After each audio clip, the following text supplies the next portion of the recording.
Je m'appelle Benjamin Mogy, je suis le dirigeant de Maison Mogy à Yville. Nous sommes une entreprise de construction de maisons en bois. Nous existons depuis 100 ans, nous avons été créés en 1921 par mon arrière-grand-père et l'entreprise a été reprise de père en fils depuis. Donc mon grand-père, mon père, ma mère bien sûr, ma grand-mère ont participé au développement de l'entreprise.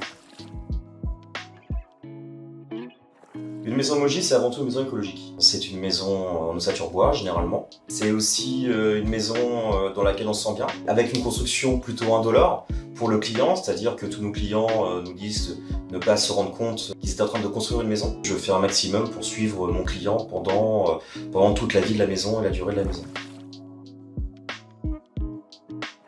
On l'a réfléchi pour pouvoir satisfaire toute la clientèle ossature bois, c'est-à-dire que certains constructeurs sont spécialisés dans les primo-accédants, d'autres dans les classes moyennes, d'autres dans le luxe. Nous, on ne pouvait pas se le permettre. On est obligé de faire pour ces trois types de clientèle. Ce qui fait que, à un moment donné, quand on a senti où il fallait avoir une maison plutôt à bas coût pour pouvoir faire du primo ou des jeunes couples venant de s'installer ou des personnes célibataires, on a réussi à sortir un modèle qui est complètement évolutif. On a vu que les gens maintenant voulaient 2 chambres, en plus de la chambre parentale, 2 chambres plus un bureau. On a aussitôt sorti une gamme avec 4 chambres pour pouvoir répondre à cette clientèle-là. La majorité des maisons que nous faisons restent quand même du sur-mesure, c'est-à-dire que je ne sais pas faire 2 fois la même maison. Parce que dès que le client me demande de changer ne serait-ce qu'une prise au courant ou une fenêtre ou quoi que ce soit, je me sens obligé de le faire pour le bien de la clientèle. En plus, je ne vois pas comment on peut généraliser une gamme de maisons en sachant qu'il n'y a pas un terrain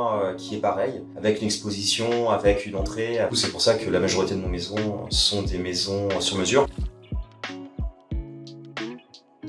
Une maison à énergie positive, c'est pas une maison qui est compliquée à faire pour moi. Les calculs thermiques sont vraiment à la faveur du bois, ce qui fait que nous arrivons à sortir des maisons avec une très bonne qualité thermique. Le fait de mettre des panneaux photovoltaïques bien dimensionnés me permet d'atteindre assez facilement des maisons à énergie positive. J'ai une gamme de murs qui est, on va dire, la norme, et j'ai une gamme de murs avec une isolation renforcée. Et on a constaté, grâce à la demande de certains clients, que même lorsque l'on est avec des murs qui ne sont pas à isolation renforcée, nous arrivons quand même à faire des maisons à énergie positive. C'est pour ça que je pense que l'avenir de la maison passe par le bois. Le bois nous permet de pouvoir atteindre le maximum de qualité thermique et en plus avec des produits qui sont pas forcément laine de verre mais des produits qui sont aussi biosourcés tels que la laine de bois ou autre.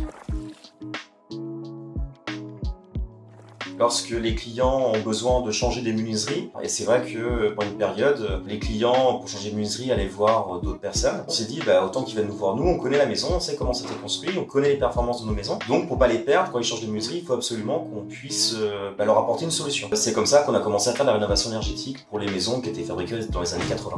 On a des gens qui commencent par acheter une maison lambda, et l'évolution de la vie fait qu'ils ont besoin d'un bureau, d'une chambre, d'un salon plus grand. Pareil que la réno, ça m'énervait de voir mes propres clients partir demander à des artisans de faire le travail, alors que nous on était tout à fait à. Donc c'est pour ça qu'on a aussi créé la rénovation, l'agrandissement au sein de l'entreprise. Notre réputation d'un point de vue thermique n'est plus à faire. On a été étonnés de voir que cette réputation nous poursuivait et que du coup les gens venaient naturellement à nous pour rénover la maison, même si c'est pas nous qui l'avions fait au départ. Nous avons vu un changement de tendance suite à la crise Covid. Nous avons une nouvelle clientèle, la clientèle parisienne, des Parisiens qui viennent vivre, s'installer complètement chez nous. La seule demande pour eux, c'est d'avoir la fibre, d'avoir accès assez rapidement à une gare. Dans le département de l'Eure, des villes comme Évreux, Vernon sont très bien placées. Et cette clientèle est un peu plus tatillonne que la clientèle, on va dire, normande, parce qu'ils nous demandent d'avoir des innovations au sein de la maison. Ce sont des gens qui sont friands de nouvelles technologies, par exemple ce que fait Deltador avec leur alarme, le pack alarme complet, avec Caline, les menuiseries qui s'ouvrent, ça se détecte aussitôt, tous les détecteurs. Ce sont des demandes qu'on a de plus en plus, donc la domotique est en train de vraiment prendre le pli dans la maison. Tous les fabricants de menuiseries sont en train d'y passer, tous les fabricants de chauffe-eau sont en train de chauffe-eau et de radiateurs sont eux aussi en train d'y passer. Velux a sa gamme en domotique. Nous sommes en train de vivre un bouleversement et c'est ce qui même rend le métier passionnant. Le fait de se dire que on est toujours en train de rentrer dans l'innovation. Je pense que ça va de plus en plus vite. Il y a plein de choses auxquelles on ne pensait pas, parce qu'il y a encore quelques années, on pensait pas qu'un convecteur pouvait être connecté, on pensait pas qu'une menuiserie pouvait être connectée, et c'est le cas. Et ça va nous permettre, nous, de pouvoir, entre guillemets, nous éclater un petit peu plus dans notre boulot, c'est-à-dire de pouvoir proposer plus de choses à nos clients. Je pense que c'est une très bonne chose. J'ai un petit regret, c'est que selon moi, va pas assez loin. Je trouve qu'on aurait dû prendre un peu plus la dimension environnementale, vraiment inciter les constructeurs à vérifier que le tri des matériaux, enfin des déchets de chantier, des matériaux, tout ça soit très bien réalisé. La seule chose qui me pénalise, c'est le confort d'été. On a des solutions quand même qui sont en train d'arriver sur le marché, comme par exemple des VMC qui font de la surventilation, même pas forcément en double flux, mais en simple flux qui peuvent créer une surventilation. Des menuiseries qui s'ouvrent toutes seules, des Velux qui s'ouvrent tout seuls aussi dès qu'il y a un trop fort CO2, un trop fort taux de CO2, d'humidité ou de température, pour pouvoir créer des ventilations naturelles au sein de la maison. Et puis on voit même commencer à apparaître des solutions pouvant faire du rafraîchissement à l'intérieur à vraiment un faible coût et qui passent très bien dans la RE 2020.